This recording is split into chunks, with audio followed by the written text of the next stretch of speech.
Pokemon Scarlet and Violet are just around the corner right now.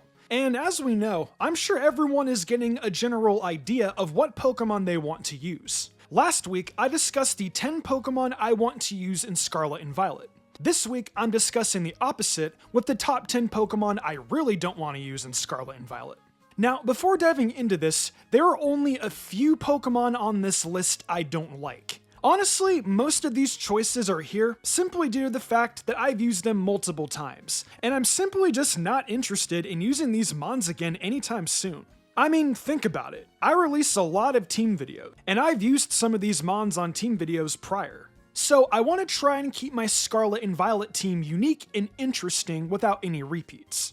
Anywho though, let me know what Pokemon you won't be using in Scarlet and Violet. Let's get some discussion going. But for now, here's my top 10. Before we begin though, I'm going to be starting a brand new series on Mystic Umbreon Shorts for Pokemon Scarlet and Violet pretty soon. It's going to be specifically over there, and if you guys like in-game playthroughs, I think it'll be right up your alley. We also upload daily Pokemon facts over there. Oh, and Mystic Reads. I wonder what Naruto and the gang are up to. Links for both these channels will be in the description and at card above.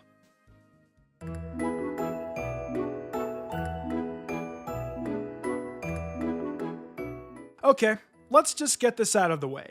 I love Lucario, but I've used it quite a handful of times, and I'm sure a lot of you guys have too. I'm not denying Lucario is great, it's just there's a chance Lucario could end up on a best team sometime in the Scarlet and Violet season.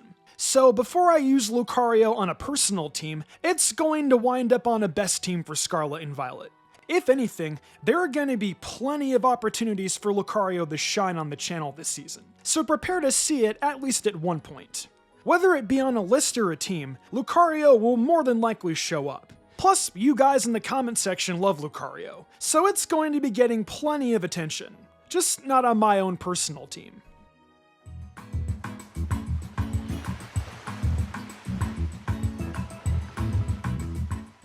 Up next is a Pokemon I actually used pretty recently, and that's Talonflame.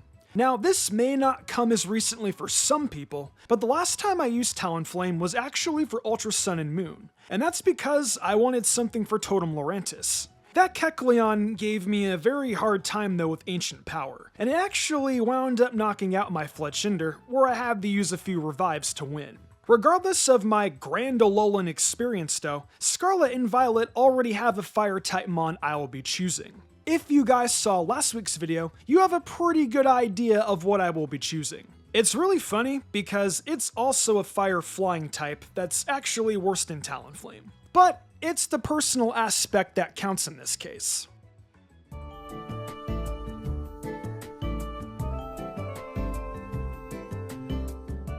The next Pokemon on this list, I'm sure some of you guys know, is actually one of, if not my favorite ghost types, being Miss Magis. I love Miss Magis to death. Literally, it is a ghost type after all.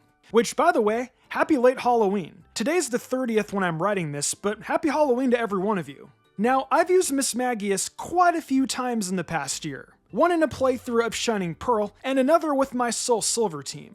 When you have multiple DSs, you can use a lot of mods. I basically traded it over from Pearl and evolved it with the Duskstone. But yeah, I'd say it's my favorite ghost type and I use it pretty often, so I definitely will not be using it again in Scarlet and Violet.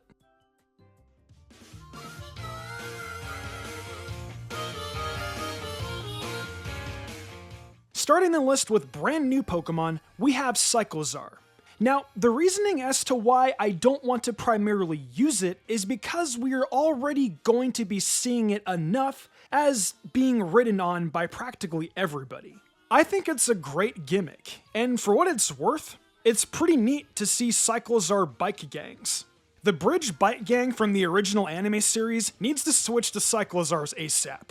It would make them look a lot more intimidating. I mean, I like its design, but I can't see this Pokemon being like a huge favorite of mine.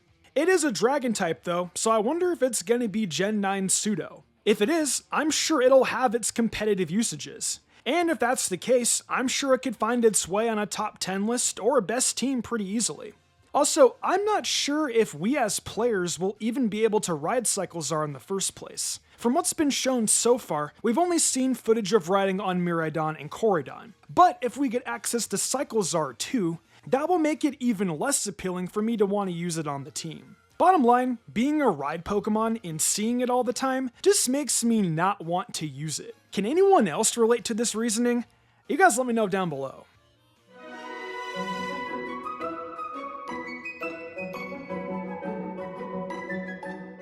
So, nearing the halfway point at number 6, we have Gryvard. This may have some of you guys upset, and my reasoning may also upset you.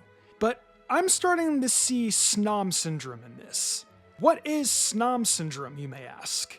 Well, basically when Sword and Shield came out, Snom was seen as one of the cutest Pokemon to ever appear, and everyone absolutely adored it. Don't get me wrong, it's a cute design, and Frostmoth looked absolutely majestic.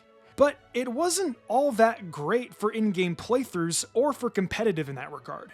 For me, it hit a little overrated, and I can see the same thing happening for Gryvard.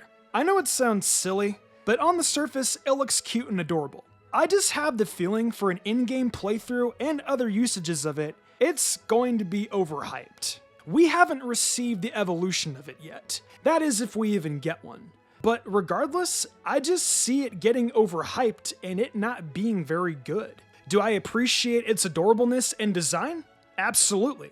In my personal teams, performance doesn't typically matter. But in Gryvard's case, honestly, I don't want to use it because I feel everyone is going to, and it's just gonna wind up being overhyped. Now, I could be totally wrong, and if I am, I may reconsider. After all, I am using Oricorio on my team after all. But honestly, who knows? Maybe it ends up on a best team at the end of the day, and I completely regret saying this. We'll just have to find out to be sure.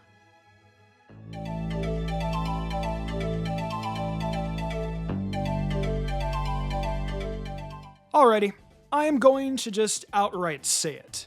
I will not be using any Eeveelutions on my team, period. Unless Pokemon throws a curveball and we get a new evolution, which I 100% doubt we are getting at this point in time. Would it be ideal? Absolutely.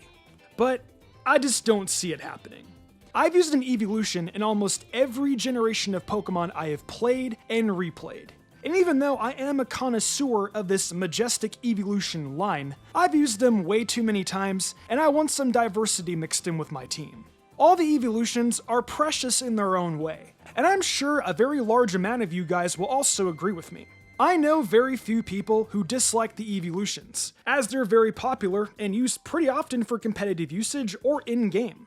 But Gen 9 is the break gen for me. As far as best teams go or worst teams go though, that could change, but we'll just have to wait and see on that one.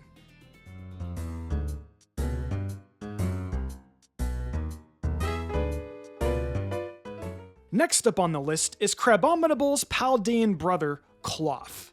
Yeah, just right off the bat, this Pokemon is a no-go for me. I see too much of Crabominable in it, and that alone just makes me not want to use it.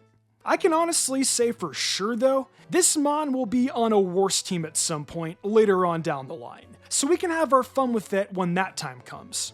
But for me, to personally want to use this thing, yeah, Crabominable screams way too much at me.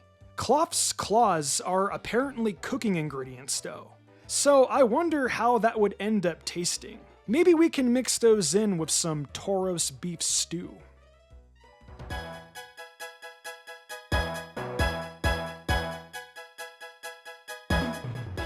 At the third slot, we have Toxicity. Now, let me say this. I loved using Toxicity on my in-game teams for Sword and Shield. It's a seriously awesome Pokemon, and I would say easily one of the best designed Mons for Gen 8. When I played through Gen 8 though, I saw plenty of Toxicity, and for Gen 9, I'm gonna go ahead and put Toxicity on the shelf. I used it a lot in my times of Gen 8, and I don't plan on using it again for quite some time. I would actually say this for a lot of Gen 8 Mons. They just came out a few years ago and are still fairly new.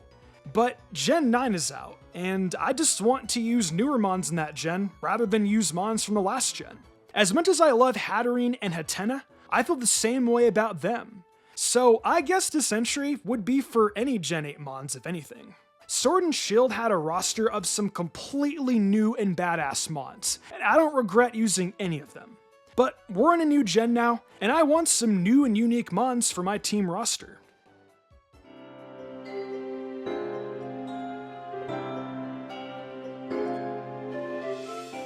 At the penultimate spot, we have Smallev. I think a lot of people will be able to see where I am coming from on this one. We've had your typical token flower grass Pokemon a good majority of the time. The Whimsicott line, Serena line, and most recently for Gen 8, the Eldegoss line.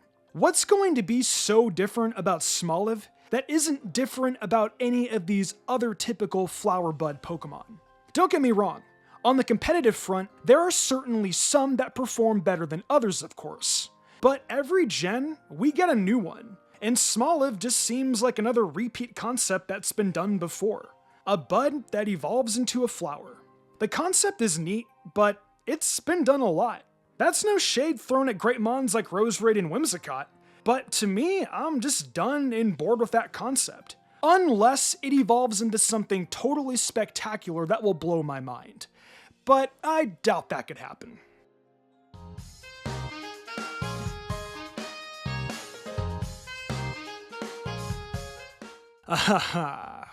At number 1, oh boy. At number 1, a lot of you guys will probably be pleased with this choice, considering how much I talk about it. However, there may be some folks that are also going to be displeased, because it is a very good Pokemon. At number 1, we got Straptor. Now, there's a high chance this mon could wind up on a best team or some kind of list. That much could already be the case. But for a personalized playthrough of my own time, I'm going to pass. That's not to say I despise Straptor. I'm just tired of seeing it for 1 year. All of BDSP I talked about it, and even in Legends Arceus a little bit. It's a great Pokemon, and it serves the purpose. But I'm tired of praising it because it has close combat and great stats across the board. Without a doubt, it's one of the best flying types, discluding Legends of course. I mean, look at its hidden ability, moves, and stats. It's a great mon, but damn, I kinda hope it doesn't make a best team. Straptor and I have a love-hate relationship, I guess you could say. Well, that concludes my list of the top 10 Pokemon I really don't want to use in Scarlet and Violet. This list was definitely different than what I was expecting to choose. And to be honest, I feel my reasonings are pretty good for a lot of these. Like I also said in the beginning, I don't have a lot of shade to throw at any of these mons. It's just I've used them so many times or have talked about them a handful of times that it gets to a point where you want something new. Hopefully some of you guys can see where I'm coming from. Anywho though, what Pokemon do you guys not plan to use in Scarlet and Violet? Let me know down in the comments below. And with that said, I'll see you all very soon for a plethora of Scarlet and Violet content. Hey, it's the outro. Isn't that exciting? Thank you for enjoying another Mystic Umbreon video. We're getting ready to enter the fall, and the final stretch of hype for Scarlet and Violet is here. The excitement for Pokemon's 9th generation is at its peak, and I couldn't be more excited. We've still got plenty to cover before then though, so keep yourselves locked in. If you're interested in more Mystic content, check out my TikTok and Mystic Umbreon Shorts channel. If we get the 10K followers on TikTok, and we're super close, I'll be doing a viewer's choice video. Also, if you're into fanfictions and what ifs, check out Mystic Reads. I offer a ton of creative spoken word content on there, so come and join me. That's all for now. Make sure you subscribe for more fantastic content, and I'll see you next time.